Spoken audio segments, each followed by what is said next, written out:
네, 오늘도 이렇게 금요 기도회로 만나 뵙게 돼서 너무나도 반갑습니다. 자, 오늘은요, 우리가 기도하기 전에 말씀을 같이 나눠볼 건데요. 오늘의 말씀은 누가복음 11장 24절에서 26절의 말씀입니다. 오늘은 짧기 때문에 같이 24절부터 26절까지 한 목소리로 함께 읽도록 하겠습니다. 시작.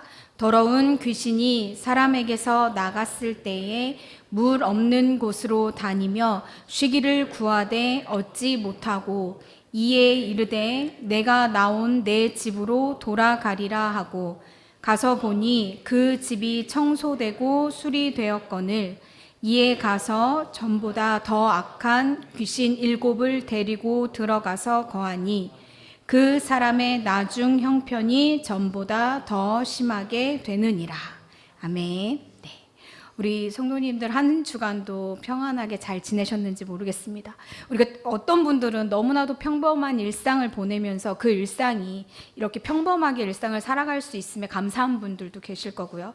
아니면 봄날에 이 꽃샘추위처럼 좋았다가 나빴다가 괴로웠다가 막 나를 힘들게 하는 일들로 인해서 들쑥날쑥한 그런 날들을 보내신 분들도 계실 수 있다라고 생각합니다. 그런데 우리가 어떤 날들을 보내든 예수님이 주시는 이 평강으로 인해서 흔들리지 않고 균형 잡힌 그런 믿음의 일상을 살아가기 위해서 우리가 오늘도 하나님이 주시는 말씀과 기도로 이 금요 기도의 시간들을 우리가 함께 했으면 좋겠습니다.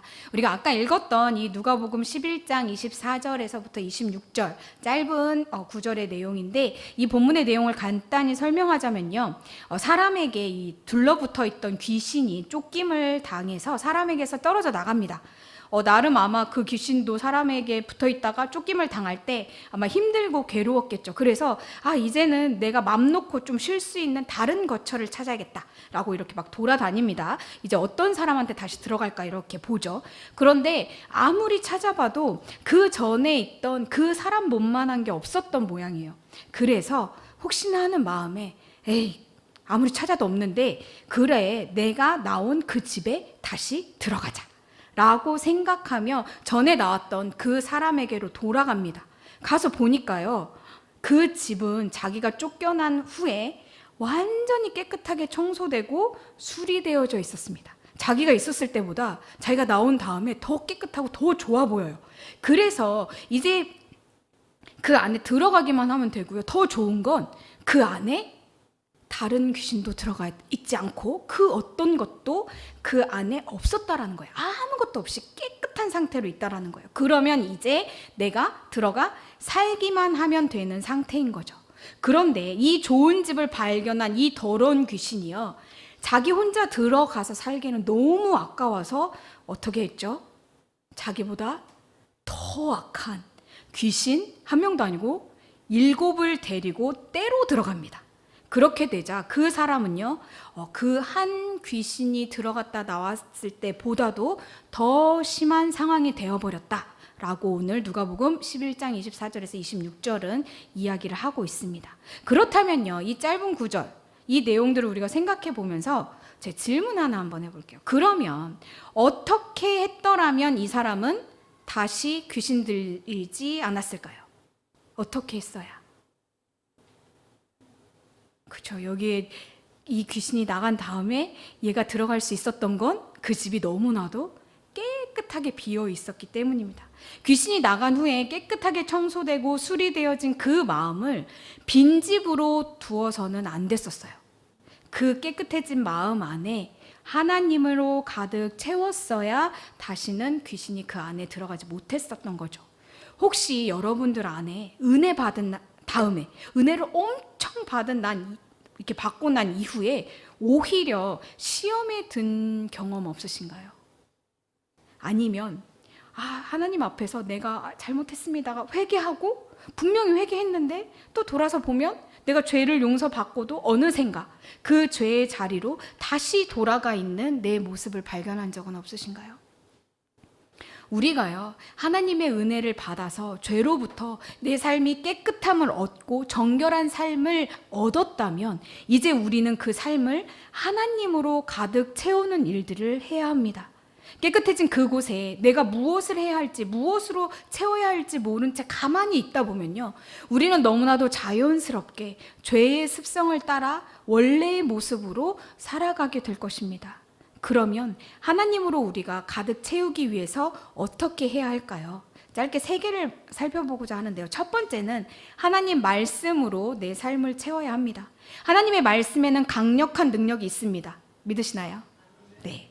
그 강한 자가 무장을 하고 자기 집을 지킬 때 그 소유가 안전하게 지켜질 것입니다. 그렇기 때문에요, 우리는 하나님의 말씀을 시시때때로 듣고 묵상하는 일들을 멈추지 말아야 할 것입니다.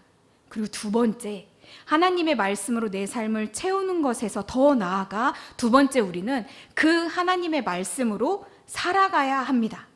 하나님의 말씀이요, 내 것이 되기 위해서는요, 아주 작은 것이라도 실천해 보는 것이 굉장히 좋습니다. 우리가 아무리 좋은 건강 정보를 많이 알고 지식을 습득하더라도 내가 그 정보대로 해보지 않으면 그 건강 정보가 아무 유익이 없는 것과 마찬가지라고 생각합니다. 하나님의 말씀이 내 머릿속에 좋은 지식과 좋은 정보로만 남아있다면 그 말씀은 아무 능력도 나타내지 못할 것입니다.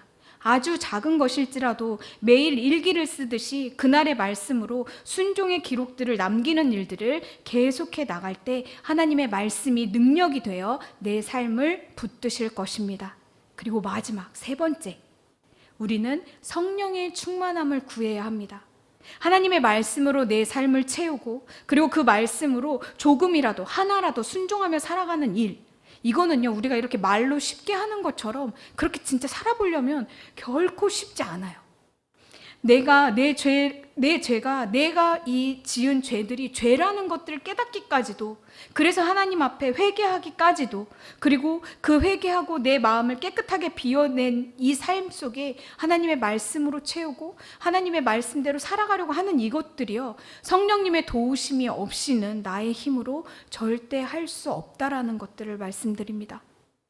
우리가 그러기 위해 내 깨끗하게 비워진 내 이 삶 가운데 하나님의 말씀으로 채우고 그 말씀을 순종하는 삶을 살기 위해 우리는 성령의 도우심이 절실하게 필요하다고 말씀드립니다. 그래서 우리가 이 시간에요, 성령의 충만함을 구하며 이렇게 기도했으면 좋겠습니다. 성령 하나님, 이 시간 내 삶에 비우고 청소하고 수리해야 할 영역이 무엇입니까? 내가 미처 발견하지 못했던 그 어두움들이 있다면, 내가 비우고 수리해야 되는 부분들이 있다면 이 시간 깨끗하게 하여 주시옵소서. 예수 그리스도의 빛으로 밝게 비춰 주시옵소서라고 기도하셨으면 좋겠습니다. 또 하나, 성령 하나님, 이 시간 내 안에 찾아와 말씀하여 주시옵소서. 지금 내게 필요한 하나님의 능력의 말씀을 허락하여 주시옵소서. 하나님의 자녀가 그 말씀을 듣고 그 말씀으로 순종하며 살겠습니다. 내게 말씀의 능력으로 채워 주십시오 라고 기도했으면 좋겠습니다. 우리가 이 비록 짧은 세 구절의 말씀이지만 정말 내가 내 심령 가운데 혹여나 하나님 앞에 죄로 물들여진, 더럽혀진, 어두워진 영역들이 있다면 그곳에 예수 그리스도의 빛이 비추어져 밝게 깨끗하게 청소되기를 기도해 주셨으면 좋겠고요. 또한 그렇게 깨끗하게 비워진 그곳 가운데 하나님의 말씀으로, 성령의 충만함으로 내 삶이 가득 채워지기를 간구하는 기도를 드렸으면 좋겠습니다. 우리 이 시간 말씀을 붙들고 함께 기도하도록 하겠습니다. 기도하시겠습니다.